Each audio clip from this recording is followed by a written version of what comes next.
If you're feeling lost, anxious, and addicted to distractions, this isn't your fault, but it is your responsibility. Here's how to take back control of your brain before it controls you. Every scroll is a withdrawal. Every just 5 minutes costs you hours of clarity. Your attention is currency, and they're stealing it. You don't get peace when your brain is on auction. Start investing your focus like it matters, because it does. Read deeply. Think slowly.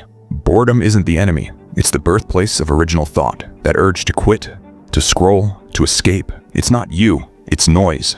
And once you realize thoughts are just passing weather, not identity, you unlock freedom. Observe the feeling. Don't obey it. Between trigger and reaction, there's space. That space is called power. Stop chasing ease.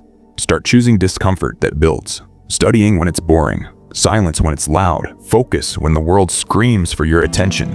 Your habits vote for your future. And most people are sleepwalking through life, calling it freedom. But the few who build discipline, they don't just live better. They live on their own terms. You're not broken. You're hijacked.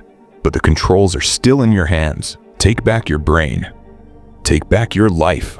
And if this hit you, don't just scroll. Act. The future belongs to the focused.